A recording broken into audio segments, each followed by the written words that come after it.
Ever feel like you're juggling a million passions, but like society's saying, pick a lane, buddy? Uh-huh. Right. Today's deep dive is for anyone who feels that way because we're looking at Lars Monk. A Danish innovator who really embodies that multi-hyphenate energy. And his website is like a perfect example of that. It's lmeekmonk.com, by the way. Yeah, if you want to check it out for yourself. But it's more than a decade in the corporate world. We're talking Carlsberg here. Huge company. Alongside these really interesting side projects, developing apps, DIY projects, even composing music. Yeah, and it's not just like he's dabbling. He really dives deep, you know? His site's a goldmine, for sure.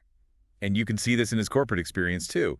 You'd think, okay, years at a company like Carlsberg, that's the peak, right? You'd think. But in a blog post he wrote back in August of 2020, he talks about digital transformation. Oh. And he makes this point that there's no one-size-fits-all solution.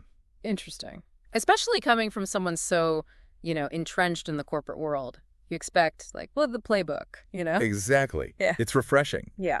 And he really stresses this need to adapt and find custom solutions. Which makes you think. And here's where it gets really cool.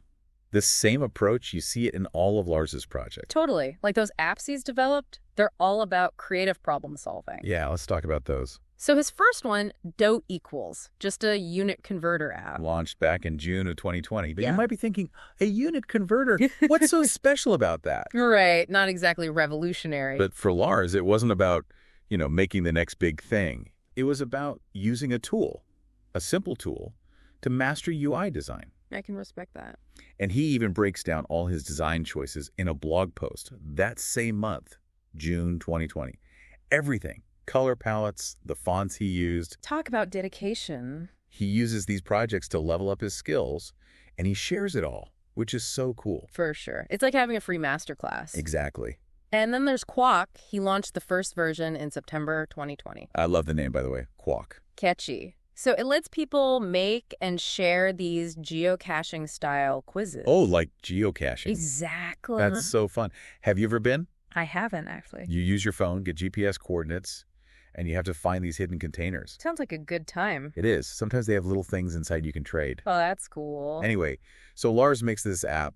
Which he actually updates. True to form, there's a newer version from February 2022. So he's really thinking about these things. And it just shows how he takes something he loves, in this case geocaching, and uses tech to share it. It's that personal touch that makes it special. And don't even get me started on Find Dot Pairs. Okay, what's that one? A memory game, but for toddlers. Ah, He designed it for his own child, that is so sweet. turning screen time into something they can do together.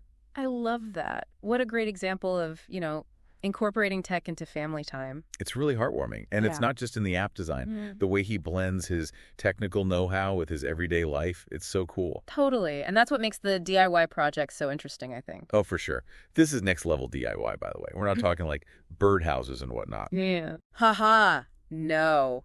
This is serious stuff. He built an electric skateboard rack. An electric skateboard rack. I mean, when you need one, you need one. Right. And then he's got these wall-mounted bedside tables, but they've got charging stations built in and lights. It's like something out of a magazine. I know. And the best part is he puts it all on his blog. Like step-by-step photos, how-to explanations. It's amazing. Like, he wants other people to try this stuff, too. Yes. It's so generous. And you can tell it's not just about building something. He's solving problems, like practical stuff, but making it look good. Form and function. He nails it. Those bedside tables, right. They're not just handy, they're beautiful. Totally. Makes you rethink your own furniture choices. Right. It's like he's saying, why be ordinary when you can be extraordinary? Exactly. And just when you think you've got Lars figured out, there's another layer. The music. The music. It's true, we haven't even touched on that yet. A whole other side of him. More introspective, maybe. Yeah, a little more soulful. He's got all these original songs on his website. Some are super upbeat, like from his travels. I was listening to that one, You Hold Her Do. Oh, yeah. Total earworm. Catchy. Yeah. And then others are more, melancholic maybe. Yeah, definitely some emotional range there. But no matter what, you can tell music is important to him. Definitely. And he collaborates, too. There's that track, Her Scattered Gold. You recorded that with two younger musicians back in 2011. Really? That's awesome. Yeah, he likes to support up-and-coming artists, I love that. Should we give that Croatian one a spin? You hold her do, let people hear it. Yeah, let's do it. Music plays. So catchy, right? You can practically feel the Croatian sunshine. I know, makes you want to hop on a plane. Right. But, okay, back to Lars. What gets me is, even with all this success, he's so down to earth. He really is. No ego, just happy to get his hands dirty, share what he's learned. And not afraid to admit when things don't go perfectly either. So important, right. Nobody's perfect. Exactly. It's refreshing. It's inspiring, honestly. Makes you realize we don't have to fit in some tiny little box, you know? Totally. You can be interested in a million things, and that's okay. Exactly. And that kind of brings us to, well, the big picture here. What can we take away from all of this, from Lars and his, unusual path? One thing that really jumps out, at least for me, is that he never stops learning. Lifelong student. Exactly. New programming language for an app, no problem. DIY project that seems kind of crazy, he's diving in head first. And the music, too. Always trying new things. He's got that growth mindset, for sure. Like, he's not afraid to be bad at something first. It's kind of contagious, right? Makes you want to try something new yourself. For sure. And, speaking of not being afraid, he's also very open about when things don't go perfectly. Oh, totally. Remember that blog post? 3 lessons from rolling out Office 365 at Carlsberg.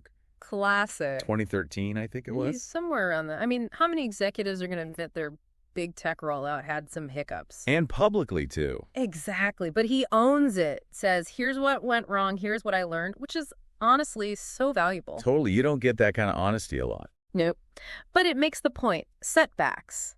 They're not failures. They're how you figure it out. They're part of the journey. Right. And I think Lars gets that.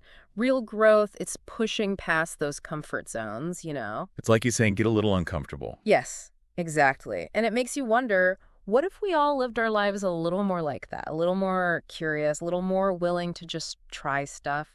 It's a good thought to end on, I think. Definitely. Lars's story is proof you can learn anything, pick up any passion anytime. Create anything. Exactly. So what are you waiting for?